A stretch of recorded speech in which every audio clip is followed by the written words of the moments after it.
We're here with Father Mike, and we have, hey, Father Mike, we have questions for you, but First of all, can you guess what church we're at? We'll let you know at the end of our interview. All right, so Father Mike, what's your favorite color? I would say my favorite color is blue. And I happen to be wearing some blue. Coffee or tea? Coffee. Coffee in the morning. I probably have 2 cups of coffee in the morning. That's my usual thing. And what is a hobby you have? Well, what I like to do is refinish furniture. That's kind of and I like that because when I take something that is pretty wrecked up and I have the opportunity to restore it and I see the finished product, I get the satisfaction of completion, of satisfaction of seeing something that I did and it turned out well. So right now what I'm doing is I'm working on my staircase in my house. It is, my house is 100 years old. The staircase has two layers of carpeting on it. I have the carpeting off, and now I am removing the carpet glue because the bottom level layer was all glued onto the wood.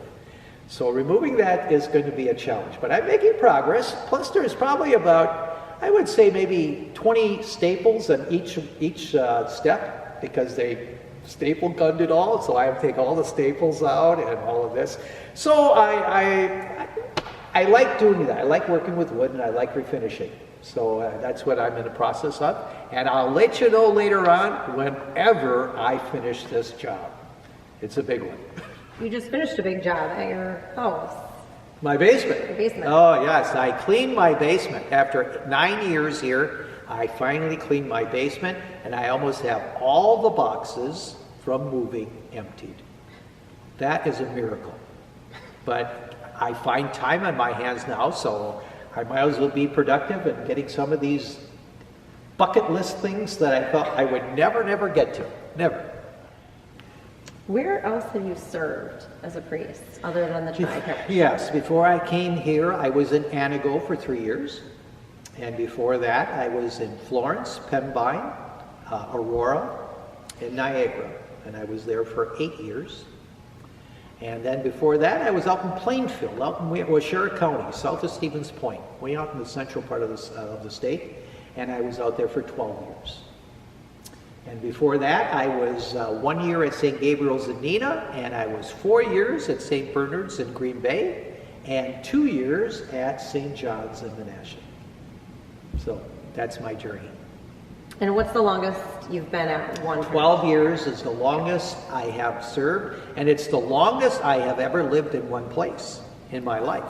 Because my parents, we moved to a different house, so I never lived 12 years in one place, except in Plainfield. So. Okay, what is the difference in the roles of a bishop and a priest? Well, the bishop, the bishop is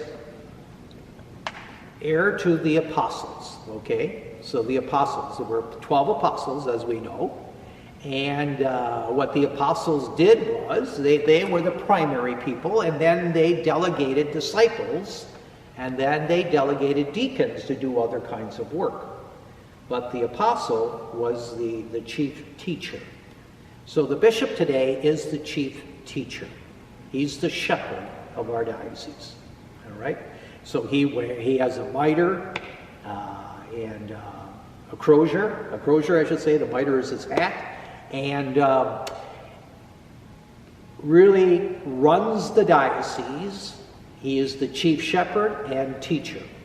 Because, like in Green Bay Diocese, where we have 170 parishes, it's impossible for him to do that all. He has people who he is empowered to do the work in the parishes, which are the pastors, the priests, the presbyters.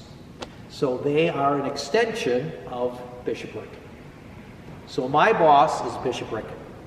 So I'm able to do my work in the parish because of Bishop Rickon. If Bishop Rickard would say, you can't do that anymore, I would not be able to function. So that is where my authority comes from. It comes from the bishop. So a deacon can baptize. Correct. And? Yes, so again, one can be ordained 3 times. Diaconate, priesthood, presbyter, and bishop. So those are the 3. So a person can be ordained 3 times. If you're a bishop, you're ordained 3 times. So the diaconate is a temporary way, a preparation for priesthood, or it's a permanent diaconate. Like Deacon Tim, who works with our parish right now, he is a permanent deacon. And his job then is to serve the parish.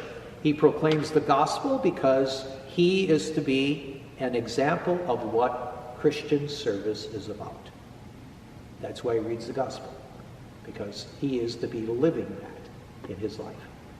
So that's the order in the sense of ordination. Okay, and one of the students had asked, what is that thing that the bishop wears on the back of his head?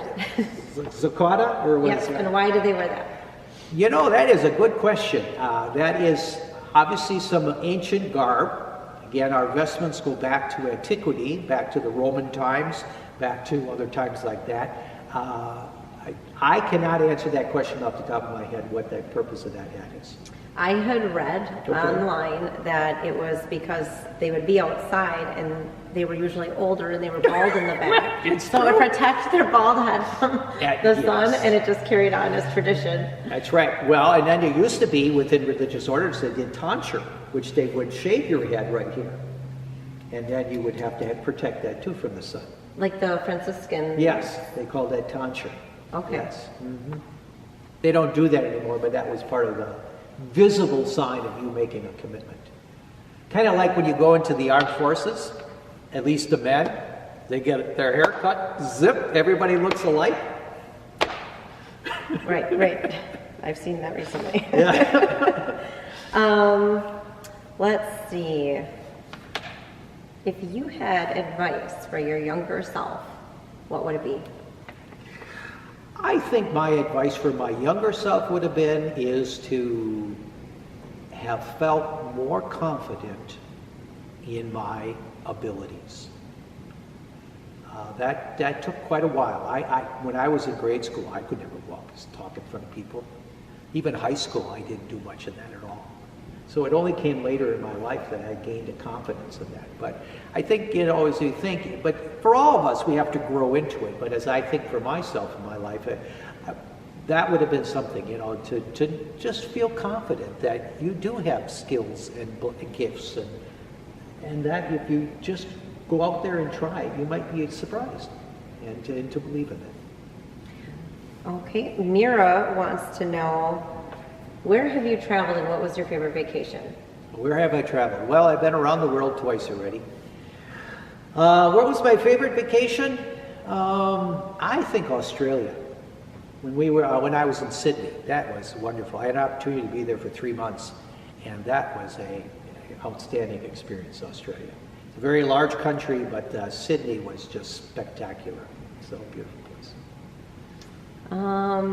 And getting back, did you know what church it is? St. John the Baptist is the church.